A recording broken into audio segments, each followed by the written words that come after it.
Welcome back to episode 4 of Shady Talks. I am here with my guy Ryan Schroet, former coworker of mine, former guy that I used to do a lot of podcasts with. You can find him at 200 Columns Rye on Twitter. He is a very good Illinois insider. He is the host of the Keeping It Orange and Blue podcast. Ryan, welcome. How are we doing today?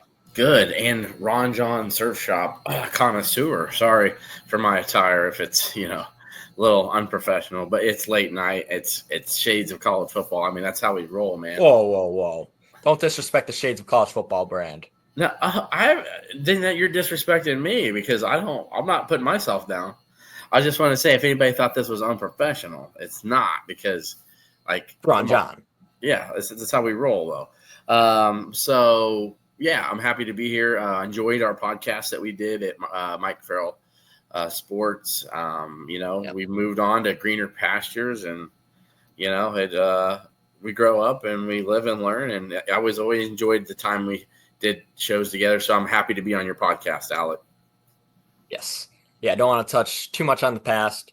Excited to get into this though. And the first thing that we're going to talk about today is Jake Retzlaff. He is a member of the Tulane Green Wave.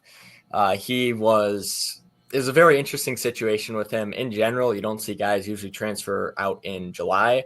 There has to be a big reason. And, well, when you're at BYU, you have a certain honor code. Jake Retzlaff did not uphold that honor code. Don't really need to talk about that whole situation too much. I already did in episode 2, I believe. But now, yes, he is with Tulane. I think this is a major addition for Tulane. What about you, Ryan? Oh, yeah, 100%. I mean, they were going to have a little bit of a transition there at quarterback anyway. I think, was it Mensa transferred to Duke? Mm-hmm. And who's going to be an Illini opponent. So I've been kind of studying that a little bit. But so Illinois actually had Donovan Leary, their backup to Luke Altmaier last year, transferred to Tulane. So I actually feel for him, to be honest with you. Mm-hmm. He transferred to Tulane to get a shot to be the guy. And then now, 2 weeks before camp starts, you got Jake Retzlaff is walking on, and guess who's going to be their quarterback? Jake Retzlaff, and he wasn't there all summer. Guys like Donovan Leary put in their time all spring, and then here's this guy that just walks in who, hey, I'm the man, that's just, I feel for Donovan, but why would you going to tell Tulane? You're going to tell him no, you know what I mean? So he's a quality quarterback. Obviously had some big games last year. The whole honor code thing, that's BYU does its own thing, and that's fine. He knew what he was signing up for, Alec.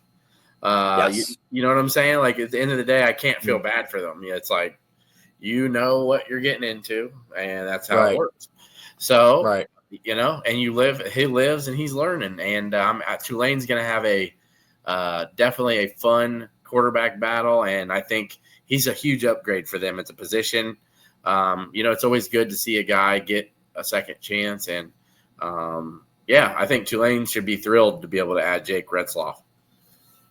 Yeah, look, I don't think Retzlaff was this amazing quarterback by any means. He had some turnover issues, but look, this is a guy who started every game for BYU last year. They went 11-2 with him.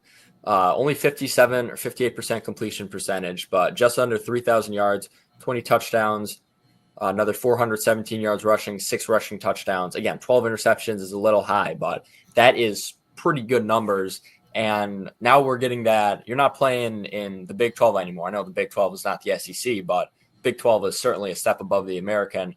He might be I'm going to say the second most talented quarterback in the group of 5. I'm putting Maddox Madsen ahead of him, and that's about it. Maybe Blake Horvath at Navy, but I'm going to put him at number 3. He is a big upgrade. I think he is going to be a step down from Darian Mensah, but not a huge step down. And Tulane, they've got one of the best coaches in the group of 5 in John Summerall, a guy that I'm surprised is still at the group of 5 ranks. I think he's maybe waiting for the right power forward job. Maybe he's waiting for an SEC job, but he's not going to be there for long. And he's got himself in a very good spot. Look, Ryan, I think that Tulane, is probably the number 2. They have the number 2 best chance in the group of 5 getting that playoff spot behind only Boise State. And that's a pretty tight gap. There's not a huge difference between those two teams, in my opinion. Yeah, I think he's definitely going to give them a chance to, stay ranked and be in that prime position to see if Boise falls, if they falter a little bit. And yeah, like I don't. This is I could tell you, Tulane got a nice little gift, just pretty much fell into their lap. And while I know what you were saying about Retzlaff not being, a huge, it wasn't like he was an all-world quarterback at the Big 12, but I think the experience he had there, showing in some big games, he had some big moments in fourth quarters. The comeback at home against Oklahoma State last year in the fourth quarter was pretty impressive. They went on the road and beat Baylor, and he was really good in that game. And Baylor really turned out to be a tough team. Like they were really good. They showed a little bit earlier in the year they lost some close games, but they were a really good team. And Retzlaff had some really good games and clutch moments. So this is huge for Tulane. You know what I mean? That's all there is to it. And he's really going to give them a chance to be a contender for that college football playoff spot. Yeah, I agree. Last thing to talk about with Tulane is their schedule. So we talked about Illinois playing Tulane, No, Duke. or Illinois playing Duke, excuse me. Duke Yep. is also playing at Tulane week 3. Other than that, Tulane is hosting Northwestern. How often do you see a group of 5 team hosting 2 Power 4 teams? And they're also traveling to Ole Miss. If you can go Woo. 2-1 there, I think that'd be ideal. And you got yourself in a very good spot for the playoffs. We'll see what happens from there, though. Yeah, and think about that strength of schedule. That's going to really help them out too. Especially if they go 2-1 with the only loss being to Ole Miss, that's not going to hurt them. No, not at all. Even if they're competitive in all 3 games, even if you go 1-2, that still might be good enough to make the college football playoff. Yeah, but you can't falter and you can't lose to a Memphis or anything like that. Yeah, that's the other thing. You have to win out probably in the American. Maybe you can suffer 1 loss and go 10-2, but 9-3 I don't think is going to cut it, especially if you got a very good Boise State team. You've got Navy, who's going to be pretty good again. You've got a lot of other stuff there that could hold you back. Yeah, we can't forget Army either. Yeah. Yeah. So again, you go 2-1 against those 3 tough Power 5 opponents earlier that we were speaking of, and you're in a really great shape to say you can get away with slipping in one game in the conference play, like to a Memphis on the road or something like that, or at Navy, to where it's like, man, you're going to still be ranked late in the year with those, and then maybe you win the, American Conference title game and you can bump up, So I think that it's going to set up pretty good for Tulane. Yeah, I agree there. And let's move on from this. Speaking of Memphis just tried to join the Big 12. It is not official yet, but it does not look like they will be joining. And they had a very aggressive pitch to join the conference. What did I see? Did I see 20 or 30 million? 150 million in sponsorships over 5 years, so 30 million a year. They're not taking the media rights revenue, which is about $30 million for all the current Big 12 teams. And the big thing here is they're letting the conference kick them out after 2031 if they need to, if they think that Memphis isn't adding enough value to the conference. They could just kick them out, act like this never even happened. Memphis I think they've got to be very disappointed with that proposal. Yeah, I think if you think about it, for basketball, they're definitely an asset to help. Like the Big 12 has been a great basketball conference without them, but Memphis, is going to be a tournament team every year. They're tough. So it's not hurting basketball. And in football, if you think about it, Memphis has been a constant 8 to 10 win team every year for the last 4 to 5. Even think about what Mike Norvell left them. I think they played in the Cotton Bowl against Penn State. I think they were a 10 or 11 win team that year. So they've been a relevant double digit type win team for the last 5 years. So I'm maybe they come back with a second proposal. I don't know, Alec, if you've seen that or not. I have not seen anything about that yet. This came out, I want to say, on Sunday, so this is pretty recent, and we could see maybe, hey, Memphis, they go back to their sponsors. FedEx and Lowe's and AutoZone were the three big ones that I heard. Hey, can we get an extra $50 million to over these 5 years to help us out? We'll see. If this doesn't happen, it looks like the next steps for Memphis, I would think, would be try and get to the ACC.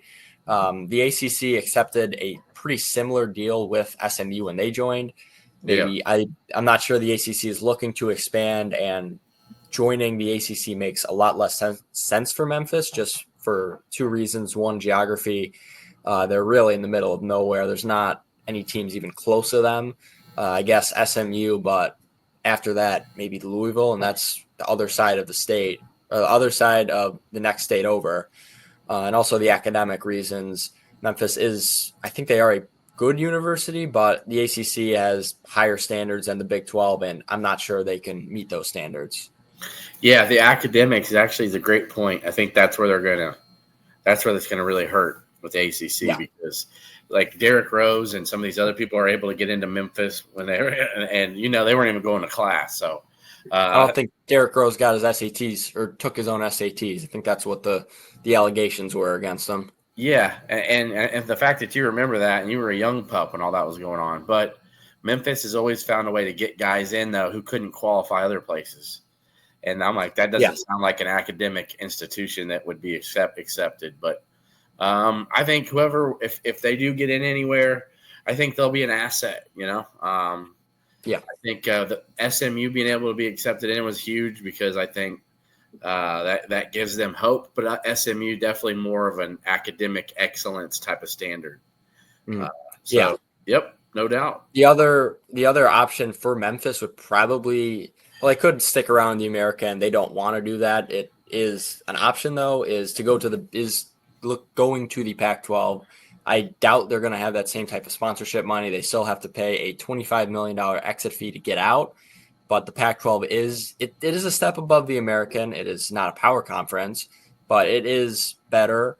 You've got Texas State in the area, so that's something, I guess. And the other proposal that I have seen is Memphis wants to join the Big East for basketball. That wouldn't be in play if Memphis gets into the ACC or Big 12. But if they go to the Pac-12 or if they stay in the American, that could be something too. Not super relevant to football, but I'm a Big East guy. I'd love to see Memphis in the Big East if possible. It would be a step up for the basketball program as well. Definitely a big step up. That's going to be no guarantee, that they're going to be the first or playing in the title game or champion every year if they're in the Big East. You got Creighton and UConn and St. John's now, with Rick Pitino. So, that's going to be interesting, no doubt. So, hopefully, I hope Memphis can get something worked out for sure. I think their time, beating up the likes of, South Florida, Tulsa, Wichita. Having any trouble there? Wichita State. Yeah. Who's in what conference, because like Stanford and Cal in the ACC, makes perfect sense, right? Right. Yeah. So definitely Atlantic Coast Conference teams. I'm thinking, wait, we're in Arizona State. They're in the Big 12 now. Okay, that makes sense, right? So yes, definitely. I think I hope Memphis can get something figured out, Alec. Oh yeah. They've been very good in the American for a while, and they've seen their peers, UCF, Houston, Cincinnati, SMU, the other top teams of the conference get that, I guess, promotion to the ACC and Big 12. They're still sitting in the American. They feel like they're a big fish in a small pond. We'll see if they can get out of the pond. Yeah, that money's just it's a greed. They can just taste it. Those TV dollars. Yeah, which they're not even accepting, but that status of being in a Power Four is big, especially with a lot of uncertainty. But the point of that is they're that desperate though to give up that just to get out of where they're at. It's like burning a hole. So we're gonna move on from here. We're gonna look at the outlook for some upstart teams in 2025. These are the non-traditional powers, the teams that they have a lot of momentum coming to this year. They don't always have this much hype. Usually it's about 7 and 5 seasons at best. Let's start with the Arizona State Sun Devils. I got their schedule right here, and I'm going to have to hide that so we can see their season-ending game against Arizona. So a season ago, Arizona State, they didn't have the greatest start. Two pretty mediocre to bad losses to Texas Tech and Cincinnati. They bounced back. They won the Big 12, made the playoff, nearly beat Texas. Probably should have beat Texas in the Peach Bowl. But as the season went on, they figured things out. They did beat Kansas State, BYU, and Iowa State. Losing Cam Scadaboo is very huge. Sam Levitt is a top 5 quarterback to a lot of people in college football. Wide receiver Jordan Tyson is not getting enough hype. He might be top 5 too. They've got a very good young coach in Kenny Dillingham. Got a lot going for them. Talk to me about Arizona State, Ryan. Yeah, I'm looking at their schedule here. I see 2 losses for sure. I think I'm going to put at Baylor will be a loss, and I think at Iowa State they'll be tough games. But I think those are 2 that I would say they're going to be underdogs. To end the season with at Colorado, we'll see how this year's Buffaloes look. At Mississippi State will be an interesting one. I think Mississippi State won't be as bad as they were last year, and this is going to be an early season game on the road in a loud, hostile environment. So we'll see how for real they are there. Texas State almost beat them last year early, and I thought, really, to be honest with you, I didn't think Arizona State was for real last year because I watched that Texas State game, and Texas State literally blew the game. Like, Texas State should have beat them. If anybody goes back and watch the highlight of that would have ruined Arizona State's college football playoff experience if they didn't come, behind and come back and steal that game. So if you look at the schedule, and at Utah is another one, Alec, are they going to be the Utah of old or this trend of last year? Is it going to be a trend like back-to-back bad seasons? But Utah's usually tough there in Salt Lake City. So I see a 2 to 3 losses on here. I'm not necessarily sure that'll be a college football playoff resume to say because I'm not sure how good the Texas Tech too. They're on something, but that's going to be in Phoenix. So I don't know about you, but I'll say 9-3 looking at this schedule. Yeah, I want to say that 9-3 mark as well. Probably closer to 10-2 than 8-4 if I had to pick a second most likely record. That might be enough to make the Big 12 championship. Yeah. I do think that they will go 3-0 in their non-conference. I'm not too worried about Mississippi State or Texas State. The question is 6-3 in the Big 12 enough to make the conference championship? And from there, can they win that conference championship game again? We will see there. Sticking with the Big 12, let's talk about Texas Tech. So the big thing with Texas Tech this year is their transfer portal class. They have the number 2 class per 247 Sports. A lot of the work they did was around the trenches. Top players: edge David Bailey from Stanford, offensive tackle Howard Sampson of UNC, and edge Romello Height of Georgia Tech.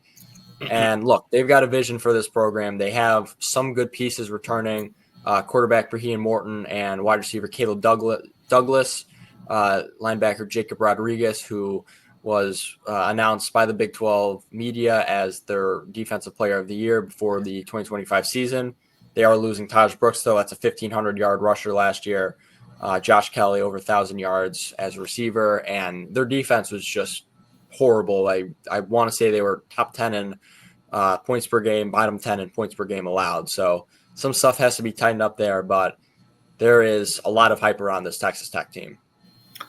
Yeah, for good reason. I'm looking at their schedule, and I think 10-2 or 9-3 is very reasonable and very possible. At Kansas State's always going to be a tough one. And I would say at Arizona State, we just talked about them. So that's going to be a barn burner. But then you end the year at West Virginia. That's always a tough place to play. And, they're usually a bowl team every year.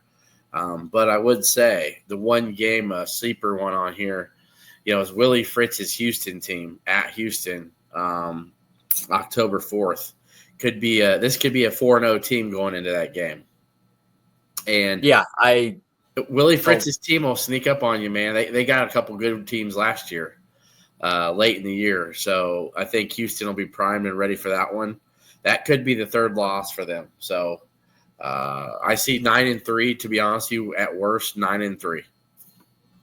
Yeah, my thing with a lot of the Big 12, I didn't talk about teams like Kansas State, Iowa State, BYU.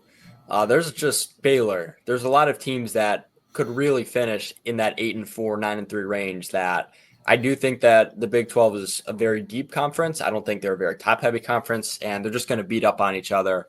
That just seems to be what always happens. I don't know why it wouldn't happen here. Yeah, you got to play Utah's almost at Utah's a toss up at Arizona State, toss up at Kansas State. And then you have the upset watch of a team like going to West Virginia, hosting Kansas. It's just there's a lot of minefields for a team that's better, but you have the whole transfer portal mesh thing. You have to replace one of the best running backs in the country in Taj Brooks. So there is some stuff to figure out there. I will also go with that 9-3 mark. Can't really say if Texas Tech is going to make the conference championship at 9-3, 6-3 in conference. I have no doubts that they beat Arkansas, Pine Bluff, Kent State, and Oregon State. Is that enough, though? We shall see. Guess what? More tiebreaker fun in the Big 12, just like last year. I think 6-3 is going to be a famous record, man. That's going to be – you got to do all those tiebreakers. It's just fun. Yeah, being 7-2 might be enough to clinch a spot in the conference championship. Yep. Find me another conference where that's going to be the case. Yeah, it won't be the Big 10. Yeah. We're going to stick with the state of Texas. We're going to go to SMU. They made the playoff a year ago, returning Kevin Jennings at quarterback, who didn't start the year but finished it and looked very good. The thing that I did not know about SMU, they are losing a lot more production than I thought. Halfback Rashard Smith was arguably the best player on that offense last year. He's gone to the NFL. Linebacker Kobe Wilson, leading tackler, losing, I think, their top 3 receivers last year, top 2 sack leaders. There is some production that needs to be filled.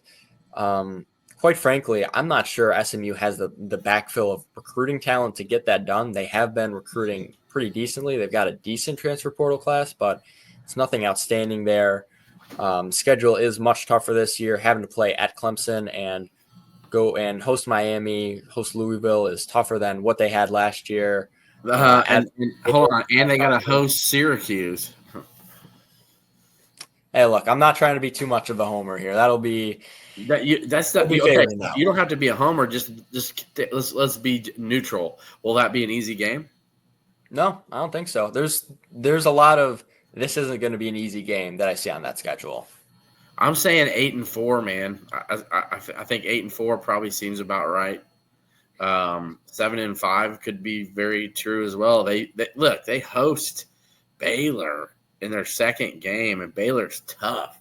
Then you got to go on the road at TCU, and they're always gonna, they're gonna battle you and put up 35 to 40 a game, and you got to outscore them. And then you got Syracuse, who's on the up for sure, and they're going to be looking to win the ACC this year. And they've got then you got to go at Death Valley, and then you got host Miami at home.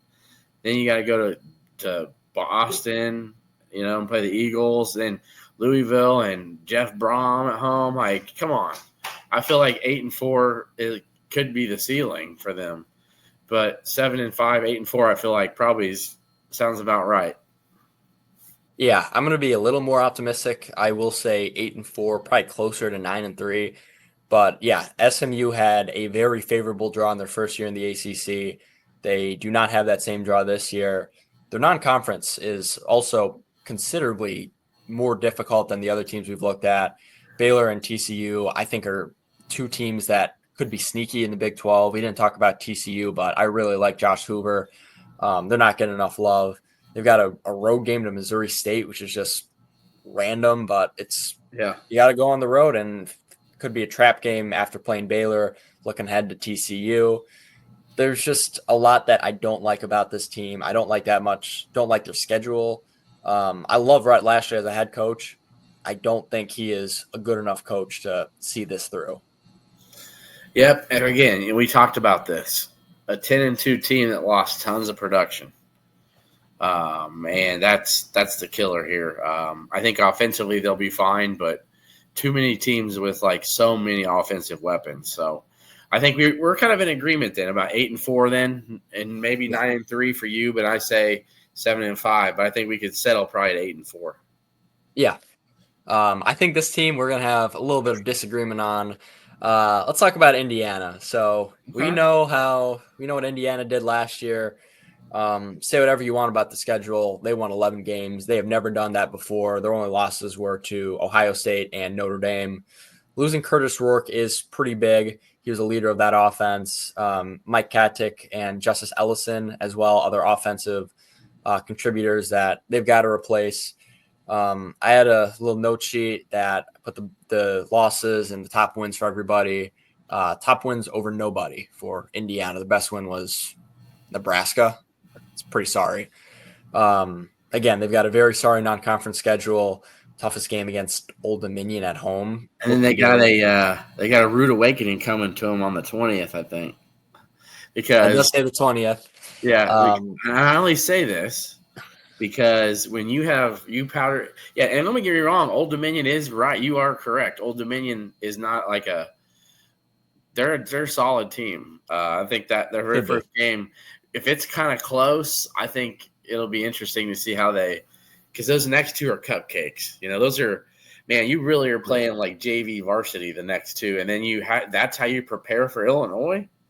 Like, and let me tell you, man, Illinois is not okay. When you look at their first three games and go, all right, here's your level of Old Dominion, and then you got those two, and then you're like, and here's Illinois.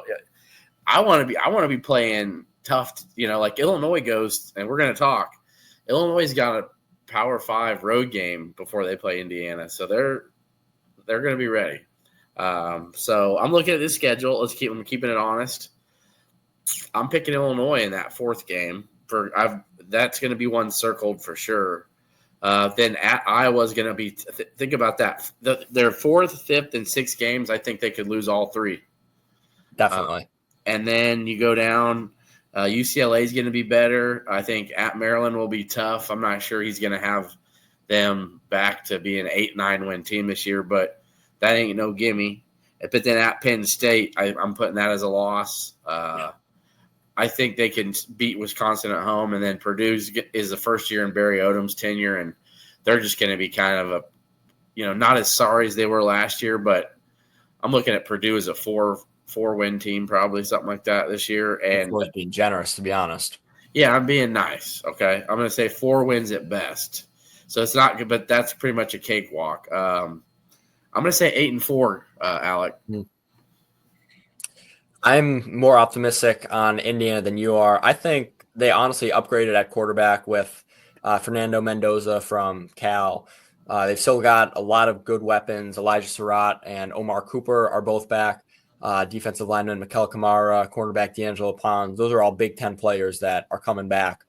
This schedule is a lot tougher. I do think that they lose to one of Illinois and Iowa. They probably lose to both Oregon and Penn State, but I don't see another loss on their schedule. I think the one thing that I learned from what Indiana did last year is they're going to beat teams that they're better than, that they have a considerable talent advantage over. Let me rephrase that. They didn't play with their food. They didn't play any close games except for Michigan, and Michigan was still a talented team. I'm not worried about Indiana against Michigan State. They just blew them out a year ago, and Michigan State's not going to be that much better. So I'm going to say 9-3. I feel like I've said 9-3 about everybody here.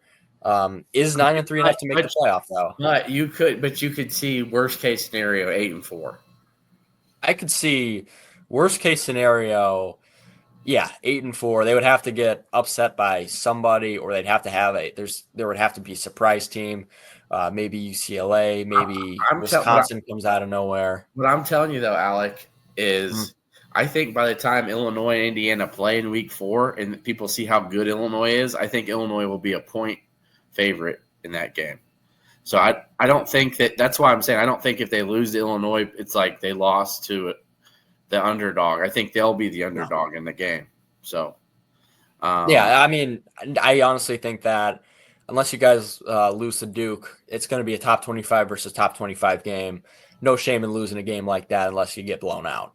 Yeah, and then there's no saying that they're just going to automatically go lose at Iowa. Like Iowa's got some questions, Iowa's got some big questions, but we know their defense is going to show up in Kinnick. So it's like, is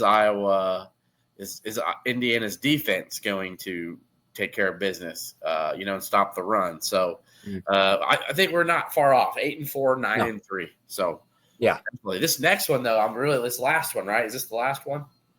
Oh, yeah, this is the last one. We've been waiting for this. Okay. I'm just going to let you take the lead. Talk about Illinois, Ryan. Man, everybody's like, oh, this is Illinois is going to be Indiana from last year.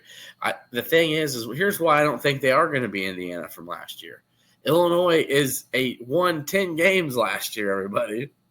Okay? It's not like they're coming from nowhere where they're like, oh, Indiana hadn't been any good for a while. 3 or 4 years since they had won, more than 6 games. So Indiana came out of nowhere last year. Illinois finished the season, I want everybody to remember this, in the top 16, I think. I think Illinois was ranked 16th in the final poll. They beat South Carolina, one of the hottest teams in the country, at the end of the year in the Citrus Bowl. So this is no, like, where did they come from? Now, Illinois' 16 starters from that team are back.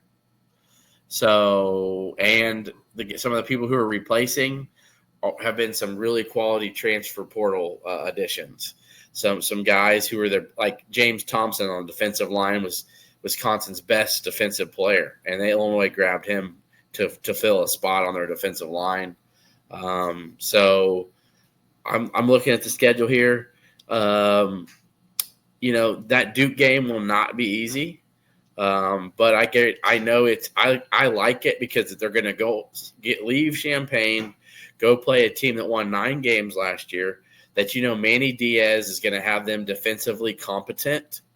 And that's going to really let people kind of Luke Altmaier and them have a little test or a challenge in front of them of, to prepare themselves for Indiana, because Duke's defense will be better than Indiana's defense.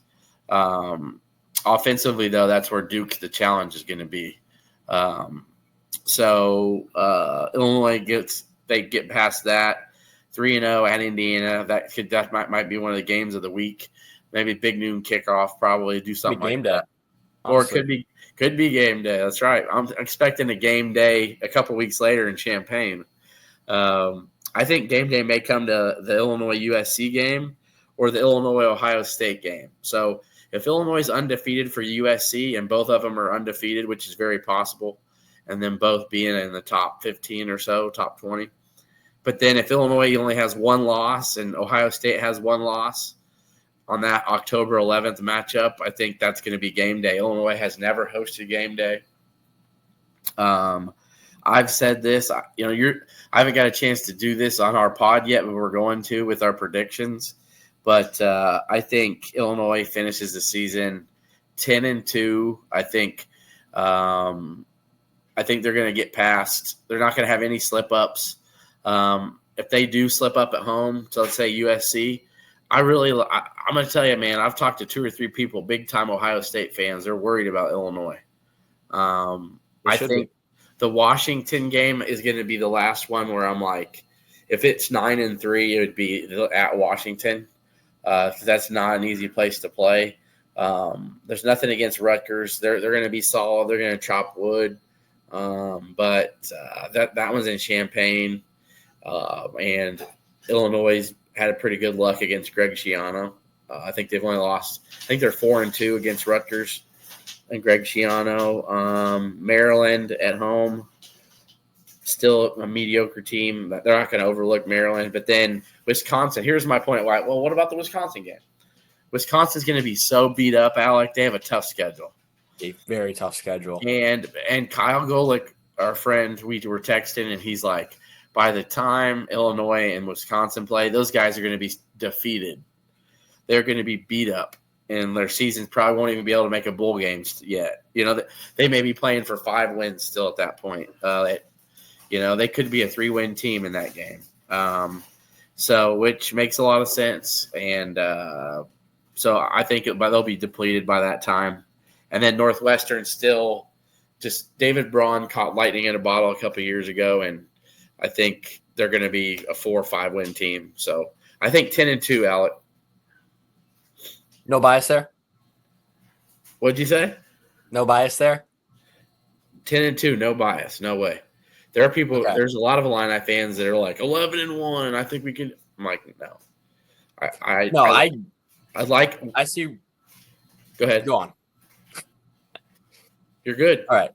I see where you're coming from with that 10-2. I'm honestly going to go 9-3 again. I feel like I've said 9-3 for everybody. Playoff spot will go on the ledge, Alec. Okay. All right, man. I think the playoff spot will go to the winner of the Indiana-Illinois game. I don't predict games here. I can predict a couple things, though. I think that they're going to lose to Ohio State. And the big thing is here, I think they're going to go 2-2 against the 4-game stretch of Duke, Indiana, USC, and at Washington, especially that cross-country trip at Washington.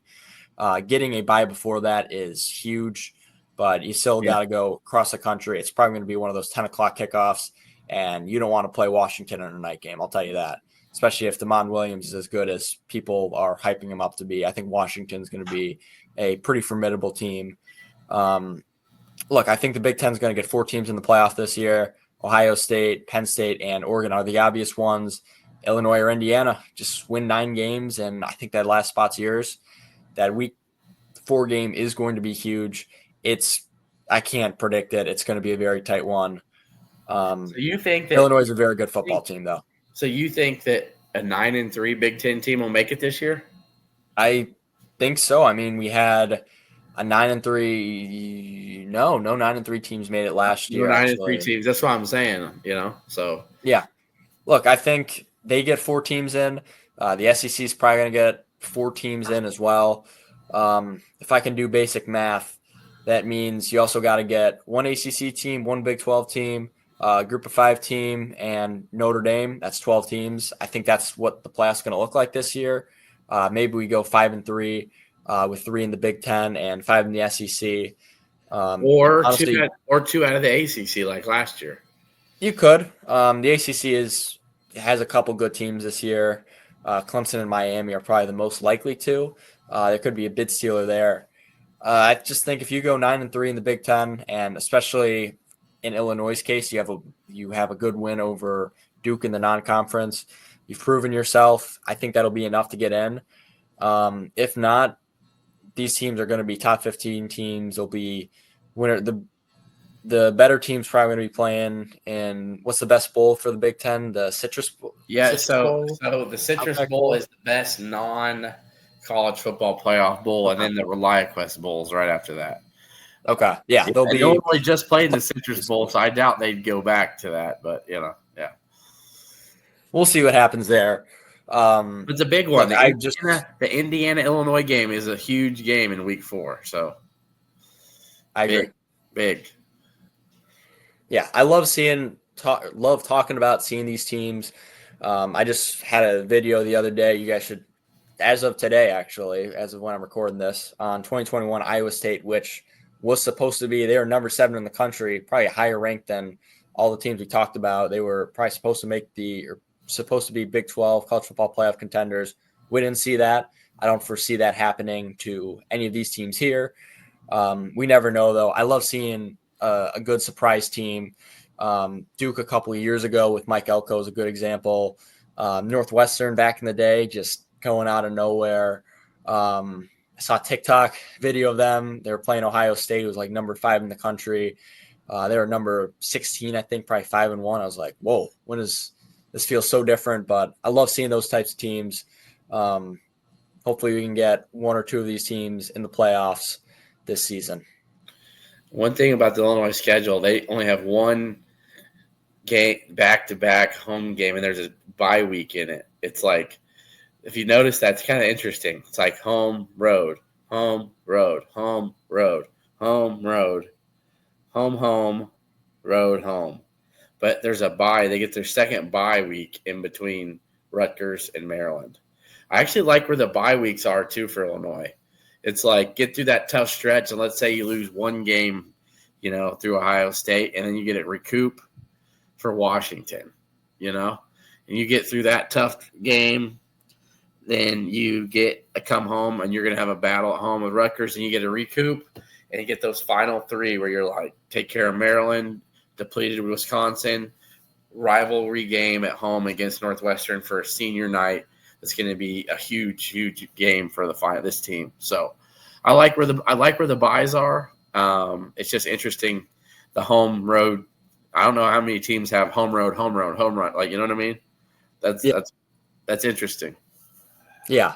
My takeaway from that is we've seen enough. If you're analyzing the home road schedule for Illinois and the bye weeks, it is getting kind of late. I know you're thinking that too. And I do want to thank anybody who is still watching for giving us a watch. Shout out to Ryan Schrodt once again for being a great co-host at 200 Columns Rye on Twitter. And if you want anything else on the Illinois Fighting Illini, he's got the Keeping It Orange and Blue podcast for you. Maybe not the true orange and blue. Not going to talk about that too much here, but he does some great work over there. Great follow to have on Twitter as well. Thank you, Ryan. Yeah, my pleasure, Alec. Thanks, guys. Of course. You guys have a good day, guys. See ya.